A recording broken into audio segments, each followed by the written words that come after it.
Para bapak, ibu-ibu, dan para terkasih dalam Yesus Kristus, sekali lagi selamat pagi semuanya. Apa kabar pagi ini?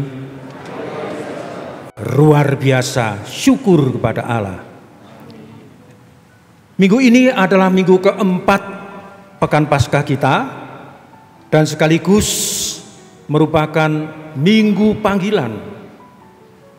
Tahun ini adalah minggu panggilan sedunia ke-60. Berbicara tentang minggu panggilan ini, saya akan mulai lebih dahulu berbicara tentang Keuskupan Bogor. Saya akan berbicara tentang Keuskupan Bogor.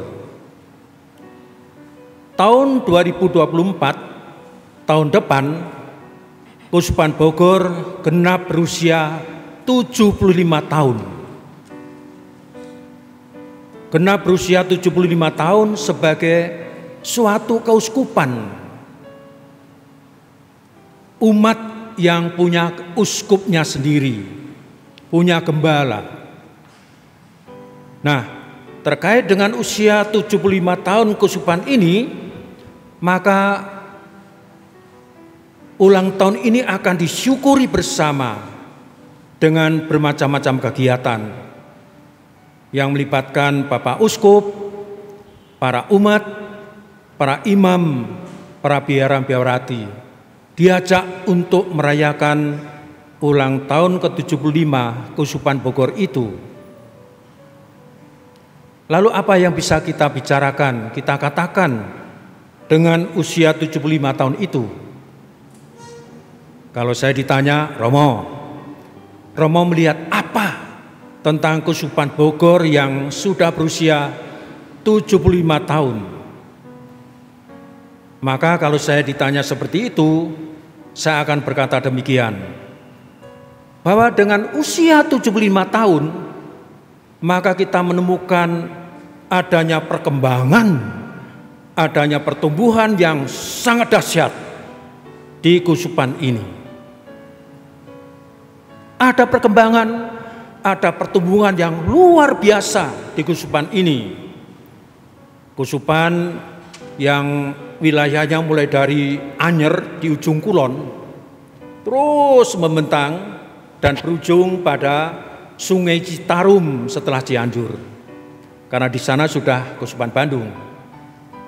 Jadi keuskupan kita cukup luas, membentang dari ujung kulon, Anyer, Merak, Cilegon, Serang, terus membentang sampai berbatasan secara alam Sungai Citarum di Cianjur.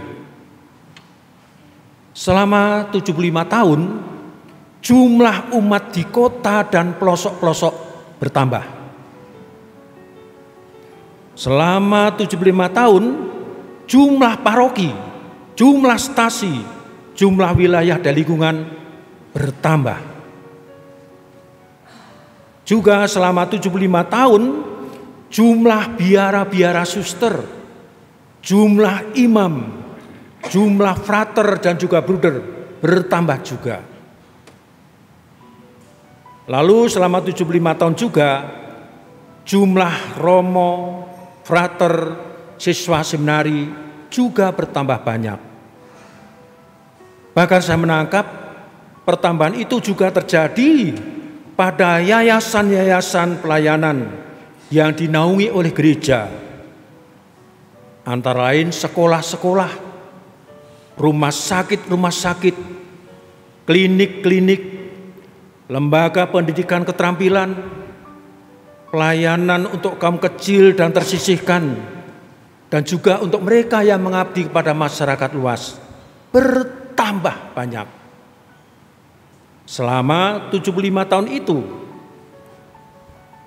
maka mari itu kita syukuri sebagai suatu rahmat Tuhan. Tuhan berikan rahmat kepada kita semua Keuskupan Bogor dengan usia 75 tahun itu. Tetapi selain kita bersyukur, ini semua juga mengundang keterlibatan semua umat. Kita diajak terlibat untuk memelihara, menghidupi, untuk bagaimana mengelola keuskupan, paroki, wilayah, lingkungan baik-baik. Nah, khusus di hari Minggu panggilan hari ini, saya meminta kepada kita semua 3 hal. Tidak banyak-banyak, dengarkan baik-baik apa yang saya minta di Minggu panggilan terkait juga usia 75 tahun keuskupan kita.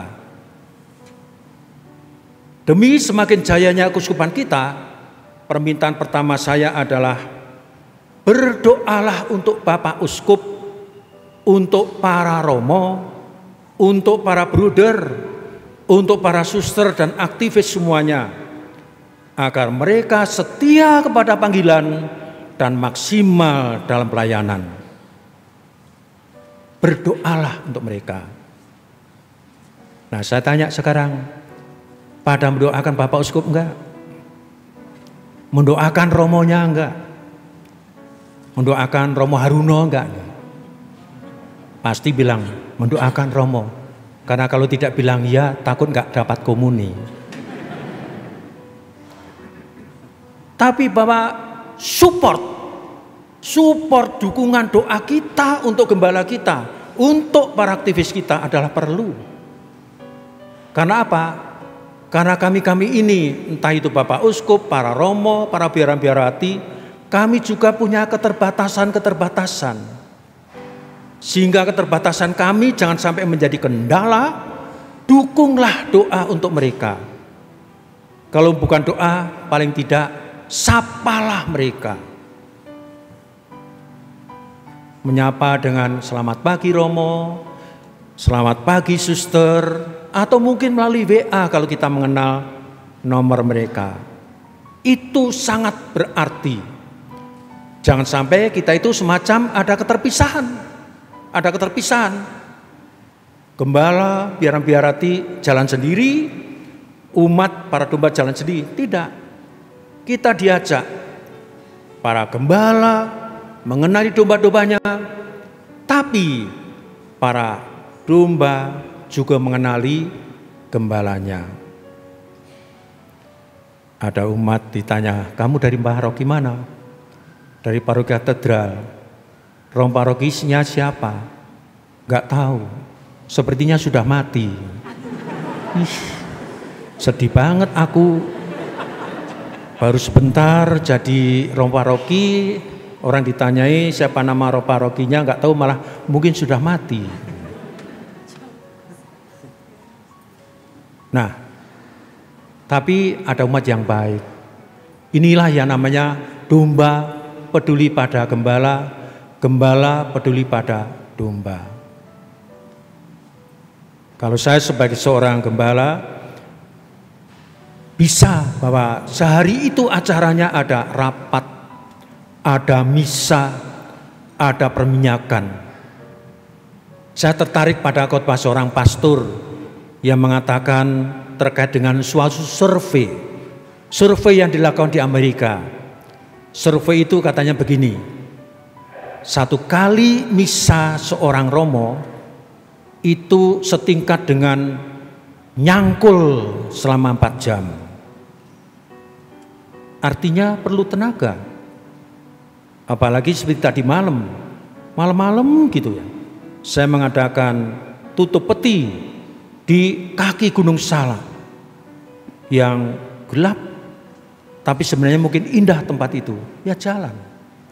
Meskipun seharian sudah ada acara Paskahan wilayah Ciamas, Paskahan 5 wilayah dari binaan Romo Alfons Sombolinggi, tapi tetap jalan. Karena apa? Domba harus dilayani baik-baik oleh romonya.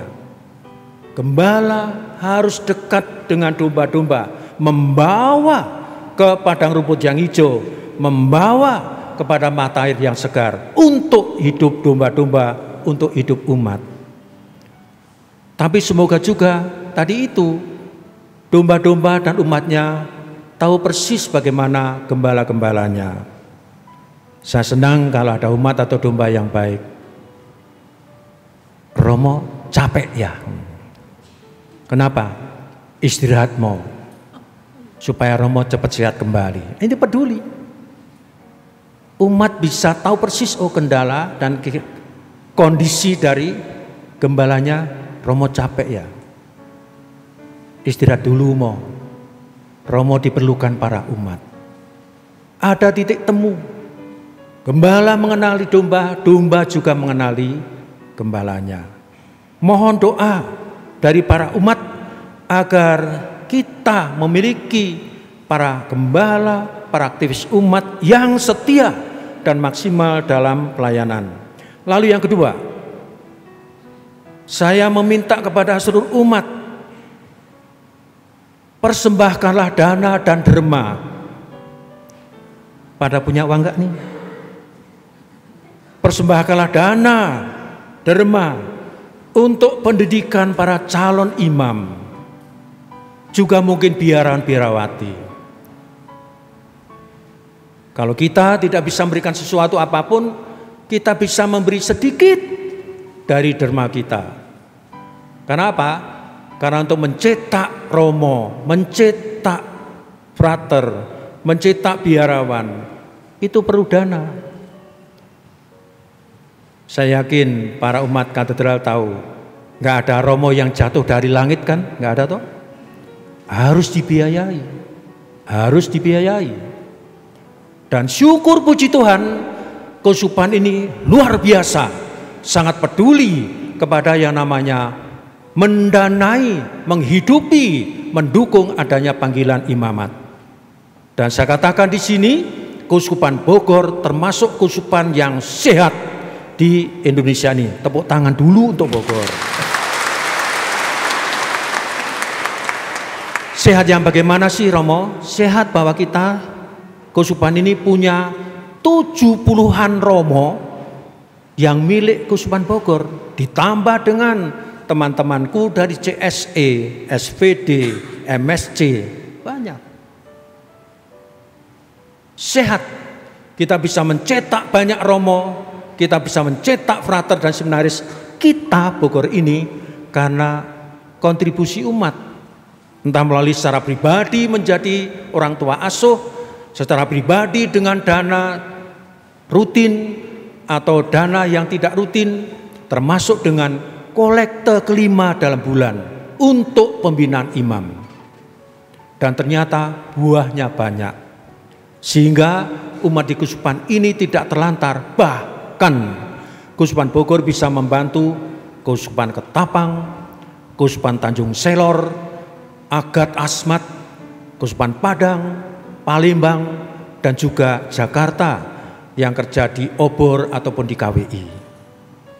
Itu sumbangsi kita, maka tolong berikan juga dana kontribusi untuk mengkuliahkan siapa? Seminaris, frater, dan romo yang studi bina lanjut. Karena romo kita juga ada yang studi lebih lanjut meskipun sudah jadi romo.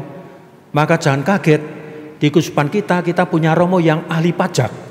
Kita punya 2 romo yang ahli pajak. Kita punya 3 romo yang ahli hukum gereja. Dan seterusnya. Tapi mari kita dukung mereka. Dan satu permintaan lagi adalah di minggu panggilan ini, persembahkanlah yang terbaik untuk Tuhan, yaitu anak-anakmu. Anak-anakmu. Entah mereka menjadi romo, entah menjadi bruder, entah menjadi suster, atau mungkin aktivis tengah-tengah umat, persembahkan mereka. Mau enggak nih? Itu bukan milikmu loh, itu milik Tuhan. Tapi mau, karena anak saya hanya 3, anak saya kan hanya 2, anak saya kan hanya 1. Ada loh orang yang anaknya 1 untuk Tuhan. Namanya Bapak Yusuf dan Maria. Bapak Yusuf dan Maria anaknya berapa? 1, Yesus. Yesus. Ada orang yang namanya Ibu Ana dan Bapak Yohakim. Anaknya berapa? 1, namanya Maria. Ada suami istri yang namanya Zakaria dan Elisabet. Anaknya berapa? 1. Namanya Yohanes Pembaptis. Lalu ada yang namanya Bapak Elkana dan Hana. Anaknya berapa? 1. Namanya Samuel. Lalu ada pasang suami istri, anaknya hanya 2. Dan dua-duanya untuk Tuhan. Pasangan itu namanya Maria Salome dan Zebedeus. Anak mereka namanya siapa? Yohanes dan Yakobus. Jadi orang mempersembahkan kepada Tuhan tidak harus punya anak 10 atau 13. Kalau saya dari 10 bersaudara. Kalau Musyur Gise itu atau Pater Prim dulu 13 bersaudara. Tapi anaknya yang 3 atau 2 atau 1 enggak menjadi hambatan. Kalau kita tulus mendukung anak kita, nak, jadilah engkau persembahan yang terbaik bagi Tuhan, papa mama mendukung. Dan ternyata ini terjadi di Bogor. Di Bogor ini saya menemukan beberapa anak dari keluarga kecil dimasukkan. Ada yang ke suster, sejauh saya tahu ada yang putih Karmel itu ada 2 orang. Ada yang lalu ke Projo Bogor, 2 orang bersaudara, dua-duanya masuk semua. Lalu ada yang 3 bersaudara, satunya masuk Yesuit, sudah jadi. Ada juga saya menerima seorang perempuan lulusan BM masuk Putri Karmel dan seterusnya. Jadi anak jumlah sedikit bukan suatu mustahil. Saya mengajak di minggu panggilan ini, meskipun kita ini anaknya enggak banyak amat, kalau kita tahu bahwa demi masa depanmu nak, untukmu, untuk kami, dan untuk banyak orang, papa mama mendukungmu untuk panggilan khusus. Saya adalah anak laki-laki pertama dari 10 bersaudara itu. Kalau anak laki-laki pertama berarti penting. Itulah penerima warisan juga. Tapi saya keluar dari keluarga. Saya menjadi imam. Saya kagum juga misalnya teman saya, Romo Agus Suryanto Himawan. Orang yang asli Menteng, dekat Merdeka itu. Anak laki-laki sulung diantara 4 bersaudara. Bahkan satu-satunya direlakan menjadi imam. Bukan suatu mustahil kalau kita mau. Demikian yang saya sampaikan di minggu panggilan ini. Kusupan ini sudah mengalami kemajuan besar, tapi kita dukung juga dengan dukungan kita, antara lain doa, antara lain mungkin dana atau derma, dan juga mungkin mempersembahkan yang paling berharga, anakku sendiri ku persembahkan pada Tuhan. Amin. Tuhan memberkati. Lalu sebagai terima kasih saya akan menyanyi untuk para umat. Ini calon-calon uskup, calon suster maju ke sini semua, hei, sini. Cilik-cilik maju.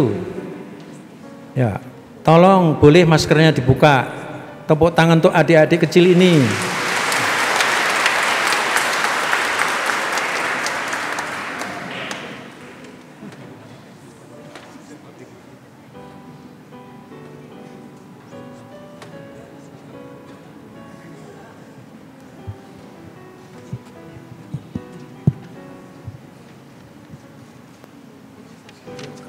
Ada siapa yang megang teks?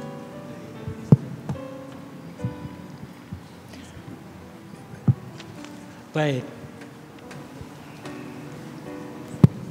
Ya, saya akan menyanyikan salah satu lagu yang saya tulis sendiri ketika saya akan ditabiskan menjadi diakon di katedral ini. Saya ditabiskan sebagai diakon 21 September 1985 di tempat ini. Nah, sebelum saya ditabiskan, saya menulis lagu. Lagu saya berjudul Panggilan Tuhan. Ini sebenarnya, dekatkan saya, kamu di belakang saya.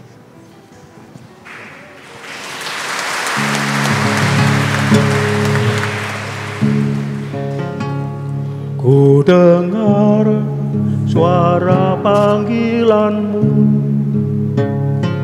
ku bangkit dan menghampirimu. Adakah Tuhan memanggilku? Katakan, ku setia menunggu. Ku yakin Tuhan memanggilku untuk menjadi pelayanmu. Oh, kuatkan agar aku mampu menjalankan kehendak sabdamu.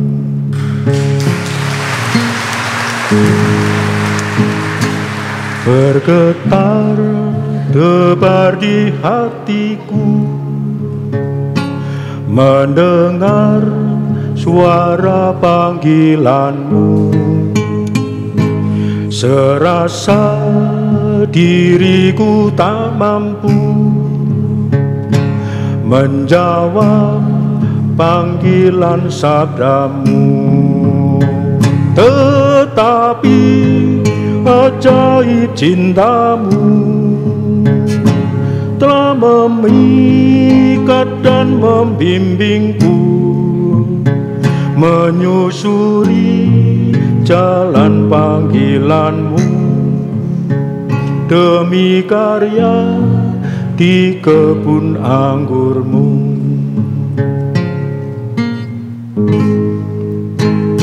Setelah ku renungkan selalu, maka kini ku coba maju menjawab panggilan sucimu. Senada talenta hidupku, ku yakin Tuhan membantuku dalam tiap langkah hidupku. Jadikanlah daku pelayanmu, membawa damai bagi umatmu. Jadikanlah daku pelayanmu, pembawa damai bagi umatmu.